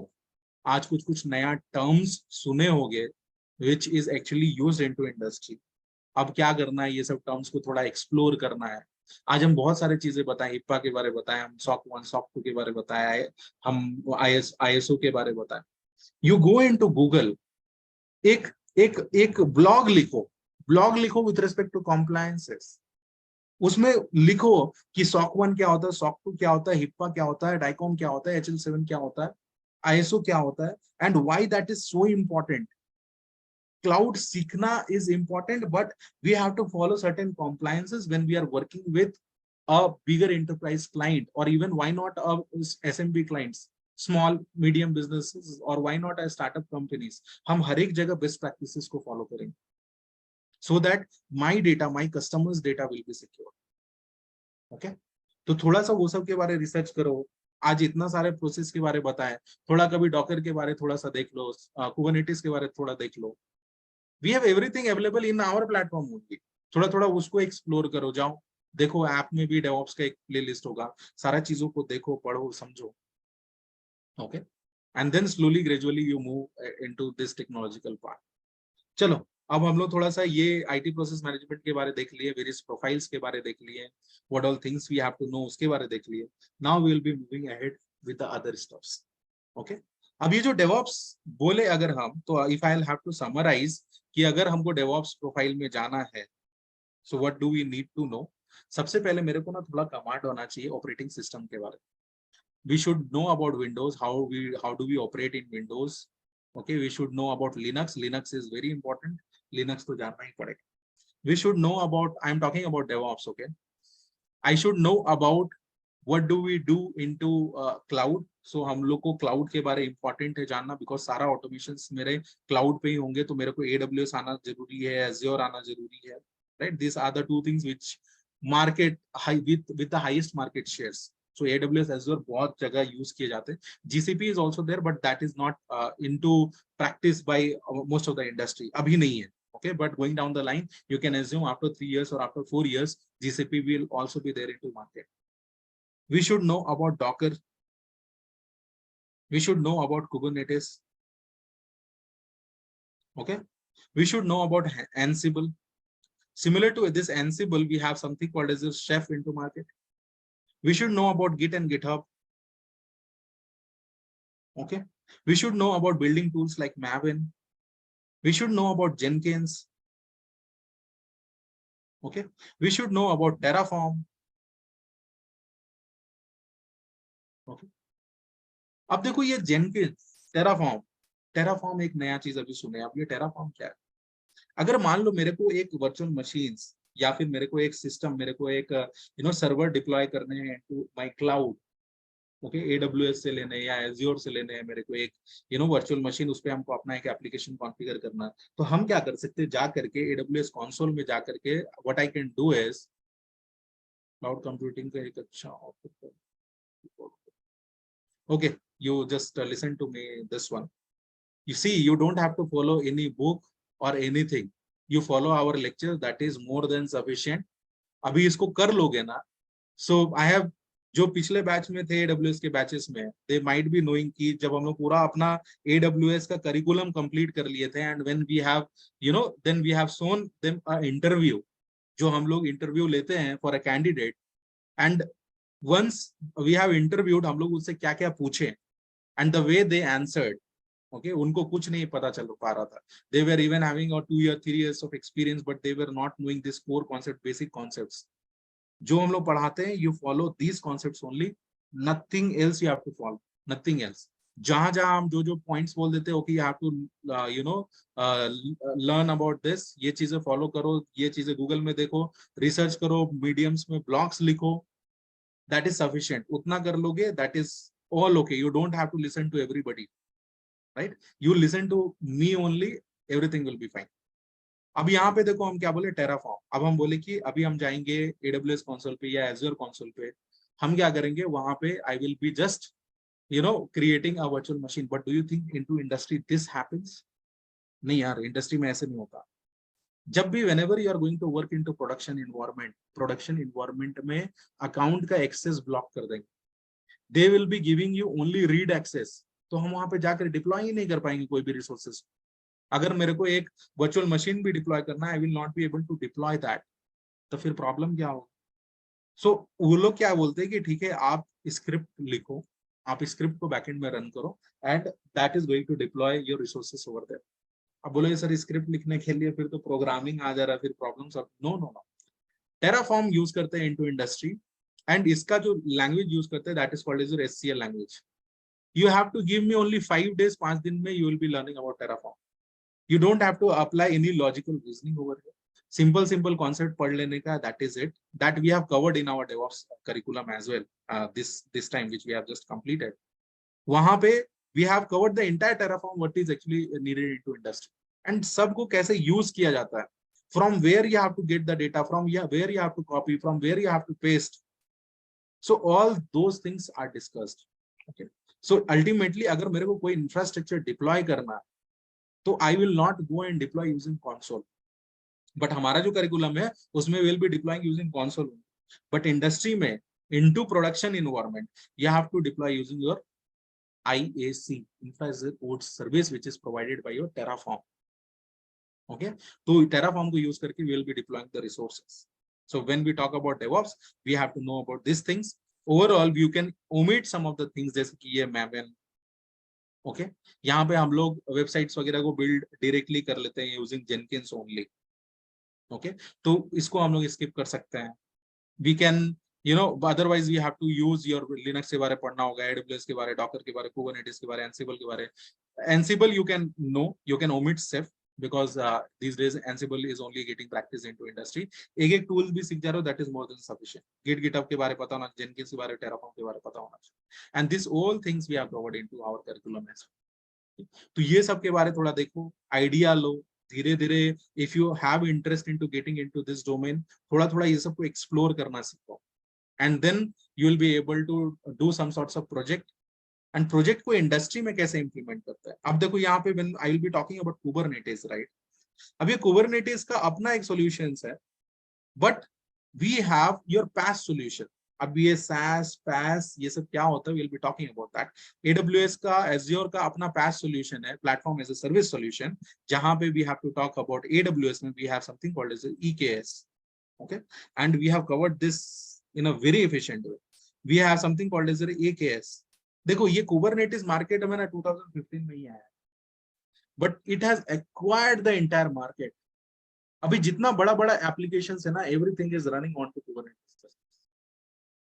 This is truly in huge demand, And if you are saying that you are a DevOps engineer, if you want to become a DevOps engineer, you should know about Kubernetes, you should know about EKS, you should know about AKS, right? तो थोड़ा एक application को कैसे highly scalable, highly available बनाया जाए, these all things are controlled by your Kubernetes. किससे इतना ज्यादा ह्यूज ट्रैफिक को हैंडल किया जाए, these all things are done by your Kubernetes. Actually Kubernetes ये आया था 2002-2003 में ही. एक्चुअली गूगल वाले इसको बनाए थे, वो अपना कंटेनर बेस्ड इन्वायरमेंट को हैंडल करने के लिए, मैनेज करने के लिए, but they have given them as a name as Borg. वो लोग वॉर्ग नाम से इसको बोलते थे. Okay, but it in 2014 I guess 2014 में ये लोग क्या किए, I don't remember the exact date, 2014 में आई गेस ये डोनेट कर दिए to your Linux Foundation. And then फिर उसका एक सब ऑर्गेनाइजेशन था, वो क्या किया, इसको इस पे कुछ इनहेंसमेंट किया एंड इसको पब्लिकली एक्सेसिबल ओपन सोर्स करके छोड़ दिया. And now they that is cloud native foundation, I think cloud native foundation उसको लिए, and then they have done some modifications into that, and then now they have launched this as a product which is called as a Kubernetes. अब यहाँ पे Kubernetes में कैसे काम होता है, प्लेटफॉर्म एज अ सर्विस क्या है, all those things we will be discussing. Maybe हम लोग AWS के केस में we have talked about your EKS, very important, very important. AKS के बारे में अब हम लोग इसमें थोड़ा सा एक आइडिया देंगे, because this is not a DevOps course. तो हम लोग AKS के बारे, I just wanted to give a small brief idea so that you will be able to deploy your applications at least. ठीक है? So these all things you should know. अब एक और कॉन्सेप्ट है, जब कि जैसे अब हम लोग बोलते हैं कि DevOps. So DevOps में क्या होता है? DevOps, अब देखो यहाँ पे क्या होता है, दो फेज में बांटा जाता है. एक को हम लोग बोलते हैं development, second is called as your operations.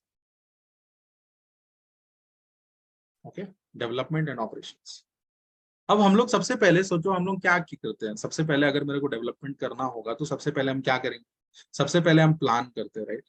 I used to do a planning. Then फिर हम क्या करते हैं, कोड करते हैं, करेक्ट? प्लान हो गया, कोड हो गया, and then what we used to do, we used to build it, या फिर टेस्ट करते हैं फिर बिल्ड करते हैं, राइट? सो अभी हम लोग वो क्वालिटी टेस्टिंग को हम कंसिडर करेंगे. तो हम बिल्ड करते हैं, फिर हम मान लो यहाँ पे टेस्ट करते हैं. Once I do this testing, उसके बाद हम लोग क्या करते हैं, अपने एप्लीकेशन को डिप्लॉय करते हैं.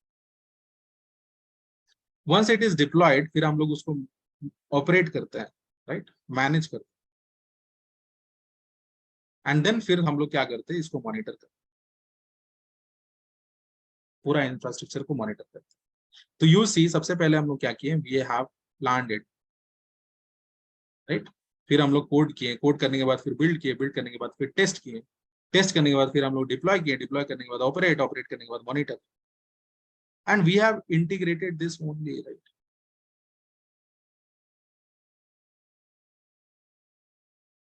If you look into this, we have integrated this only. We have done the integration. इसको इंटीग्रेट किए to your development phase with your operation phase, right? और यहीं से नाम आया dev from here, ops from here. So it is coming your DevOps. तो सबसे पहले हम क्या किए, प्लान किए, कोड किए, बिल्ड किए, टेस्ट किए, टेस्ट करने के बाद इंटीग्रेट किए टू योर, फिर हम लोग इसको डिप्लॉय किए, डिप्लॉय करने के बाद ऑपरेट किए, ऑपरेट करने के बाद मॉनिटर किए. एंड ये प्रोसेस जो है ना, ये प्रोसेस इनफाइनाइट प्रोसेस है. अब देखो, एक बार व्हाट्सएप बन गया तो क्या उसका अपडेट्स नहीं आता है? हमेशा अपडेट्स आता है. क्या एक बार गूगल मैप्स बन गया तो क्या उसका अपडेट्स नहीं आता? हमेशा आता है. तो एक बार प्लान किए, कोड किए, बिल्ड किए, टेस्ट किए, फिर डिप्लॉय किए, ऑपरेट किए, मॉनिटर किए. फिर मेरे को कुछ एनहांसमेंट करना है, फिर हम प्लान करेंगे, फिर कोड करेंगे, फिर बिल्ड करेंगे, फिर टेस्ट करेंगे, फिर डिप्लॉय करेंगे, फिर ऑपरेट करेंगे, फिर मॉनिटर. तो ये ना इनफाइनाइट चलते रहता है. So that is the reason why when you will go into Google and when you will search your DevOps logo, okay, when you'll come over here and when you will be searching about DevOps logo, okay, यहाँ पे देखो, you will be able to see this. देख, हम plan करते हैं, code करते हैं, build करते हैं, टेस्ट करते हैं, फिर रिलीज कर देते हैं, फिर उसको डिप्लॉय करके ऑपरेट करते हैं, फिर मॉनिटर करते हैं. फिर से ये प्लान होता है, फिर कोड होता है, बिल्ड होता है, टेस्ट होता है, रिलीज होता है, डिप्लॉय होता है, ऑपरेट होता है, मॉनिटर होता है. फिर से हम लोग कुछ plan, code, build, test, release, deploy, operate, monitor. So ये प्रोसेस जो होता है ये इनफाइनाइट प्रोसेस होता है, दैट्स द रीजन व्हाई इसका जो सिंबल भी दिया गया है, इसका जो लोगो भी दिया गया है, that is your infinite. Okay, and this all things comes under your development part. This entire thing will come under your development part: plan, code, build, test. इसको रिलीज कर दिया, and this operations part will come under your deploy, operate, monitor. So अब थोड़ा सा एक concepts clear हो रहा होगा why the logo is like that, right? Making sense, guys? Yes, sir. Yes, sir. Yes, sir. Okay, so let me clear my screen. ठीक है, चलो. तो now we will be moving ahead with the other stuffs. Okay.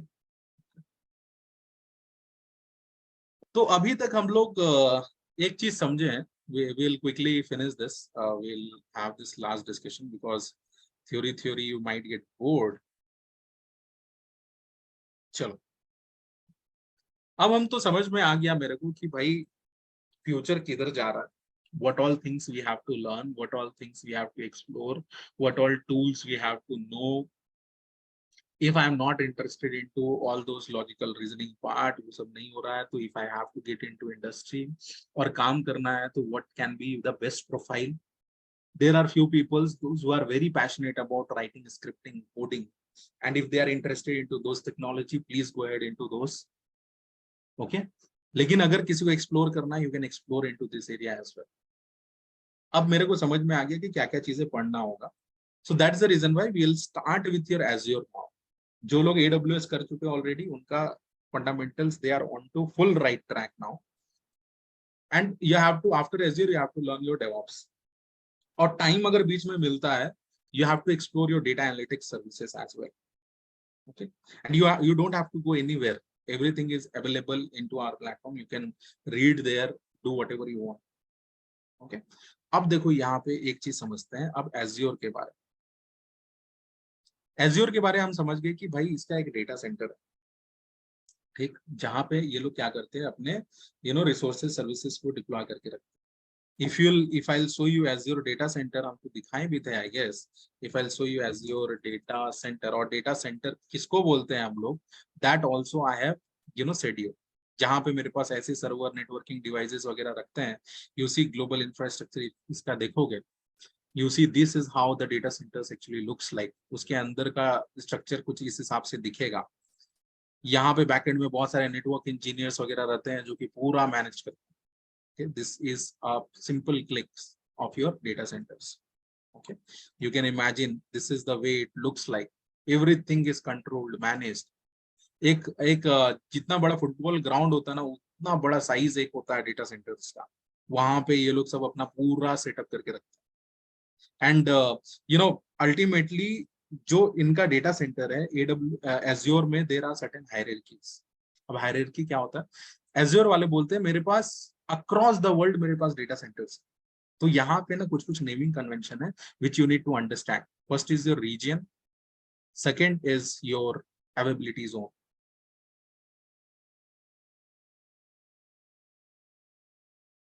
So generally क्या होता है, Azure के पास multiple regions हैं. okay?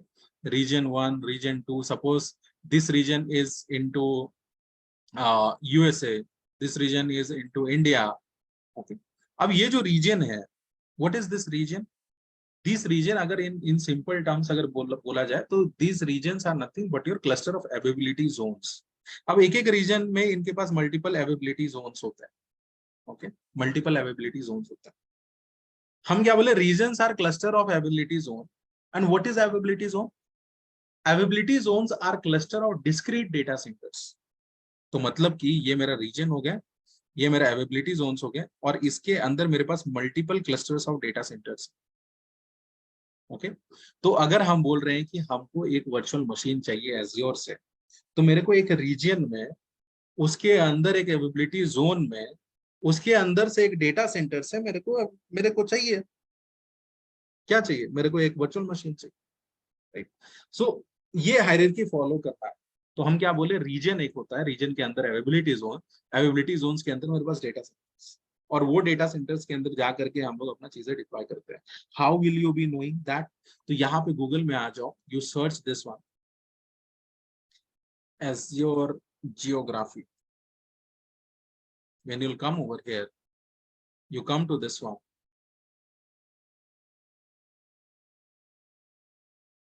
Okay. So Azure Geography, if I'll come to overview, you see क्या बोल रहा है? Azure Global Infrastructure, 60+ region, more than any other cloud providers. तो मतलब इसके पास अभी it is not like that. AWS के पास भी अपना बहुत सारे regions हैं. So those who are aware about Azure, I don't want to compare AWS and Azure here. But यहाँ पे देखो इसके पास क्या है? 60+ regions है.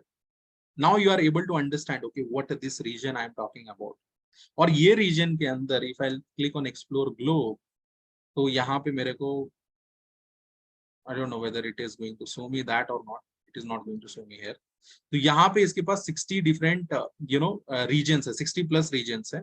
And again ये डेटा सेंटर्स का कुछ ये लोग ओवरव्यू दिए हैं. Safeguard your data with trusted cloud and all the stuffs. You can explore this page. ठीक है. And what I will do, I will go to geographies. यहाँ पे देखो ये मल्टीपल रीजन्स है. Africa, Asia, Australia, Brazil, China, Finland, India, all this are multiple regions. हमारे लिए देखो यहाँ पे क्या है, कौन कौन से रीजन है. इंडिया के अंदर we have central India, we have India South Central, we have your South India. So you see इसका लोकेशन कहाँ पे है? Azure का डेटा सेंटर which is एक रीजन का वो लोग नाम दिए एज अ सेंट्रल इंडिया. उसका लोकेशन कहाँ पे? पुणे में. मतलब पुणे में एक इनका डेटा सेंटर है. इनका अभी हैदराबाद में आ रहा है डेटा सेंटर. एक डेटा सेंटर इनका चेन्नई में. ओके. यहाँ पे कितने अवेबिलिटी जोन्स है? 3 अवेबिलिटी जोन्स. ये देखो कमिंग सून. ये 2015 में ओपन हो गया था, ये भी 2015 में, ये कमिंग सून में है. ओके. सो ये अवेबिलिटी जोन कहाँ पे है? 3 अवेबिलिटी जोन है. मतलब इसके अंदर इनके 3 डिस्क्रीट 3 अवेबिलिटी जोन्स होंगे और वो अवेबिलिटी जोन्स के अंदर इनके मल्टीपल डेटा सेंटर्स. ओके. तो यहाँ पे क्या बोल रहे? Nearest region with 1 zone coming soon in central India. So this is the latest update which we have. अगर हम यहाँ पे ऑस्ट्रेलिया के बारे देखें, एशिया पैसिफिक के बारे देखें, कोरिया के बारे देखें, मलेशिया के बारे, न्यूजीलैंड के बारे देखो, ये सब अभी आने वाला है. Okay. So if you will see over here, these are data center. Explore the latest news for the data center. अभी इनका बहुत सारे data centres already in phase है, जैसे पोलैंड में, कतार में, चाइना में, फिनलैंड में, ये सब जगह अभी डेटा सेंटर्स इनके सेटअप हो रहा है.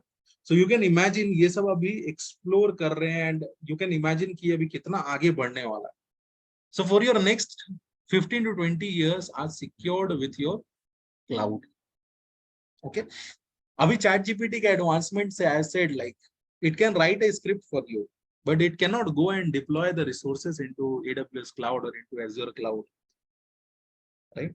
So you can assume this domain is basically a very, very secured one for you all. Okay. यहाँ पे अभी मल्टीपल डेटा सेंटर्स आने वाले हैं. यूनाइटेड स्टेट्स, ब्राजील, ये जगह, बहुत जगह अभी. Even they have started planning for your Dubai, Qatar, United Arab Emirates. So we will be getting there as well our data centers. बट थोड़ा इश्यूज होते हैं एज़्योर के साथ विथ रिस्पेक्ट टू अवेबिलिटी. अगर मान लो मेरे को कोई वर्चुअल मशीन डिप्लॉय करने पड़ रहा है, अब वहां पे ऑलरेडी इतना ह्यूज डिमांड है कि ऑलरेडी रिसोर्सेज ऑक्यूपाइड हो जाते हैं. अब मेरे को एक वर्चुअल मशीन लेना है, अब भाई वर्चुअल मशीन वहां पे होगा तब तो वो देंगे. They are already occupied. तो we need to select a proper region जहाँ पे हम लोग अपना डिप्लॉयमेंट्स वगैरह कर सकें. वहां से हम लोग एक सर्वर को प्रोविजन कर सके, उस पर हम लोग काम कर सके. And we will try to understand कि कैसे ये काम होगा. Okay. So these all were the things which I wanted to discuss with you all today. So we have gone in depth about, if I'll have to summarize, then we have gone in depth about the compliances part, where we have seen an overview of what is SOC 1 compliant, what is SOC 2, what is HIPAA compliant, and other compliances which are actually followed by your AWS or Azure. Okay. Then we have understood about IT process management, जहाँ पे हम लोग various profiles के बारे देखें. We have seen about various stages कि मेरे software development अब होता कैसे है. How do we generally automate that? वहां पे इंडस्ट्री में क्या क्या डिफरेंट प्रोफाइल्स है, we have understood about them. We have understood if we are learning about Azure, what profile we are going to get into the industry coming days. We have also explored about various key things related to DevOps. Why the symbol of DevOps is like that? What is basically a DevOps? DevOps अगर engineer मेरे को बनना है, and if I want to work into industry, what all tools is actually needed for me to become a DevOps engineer? So we have understood about all these stuffs. Then at the end, we have seen about your geographies of your Azure, where we have seen about your region, where we have seen about your availability zones. And then, we have understood a region is basically a cluster of your availability zones. Or एक availability zones, within an availability zones, we have multiple clusters of data centers. Okay तो अगर कोई भी resources deploy होता है वो data centre में होता है, और वो डेटा सेंटर्स किस में है, मेरे एक एवेबिलिटी जोन में है, और वो एवेबिलिटी जोन कहाँ पे है, एक रीजन में है. तो जब भी हम लोग रिसोर्सेज डिप्लॉय करेंगे तो हम पहले एक रीजन सेलेक्ट करेंगे, फिर जब जहां कौन से एवेबिलिटी जोन सेलेक्ट करेंगे, and then we are going to deploy any resources. Right? Making sense guys?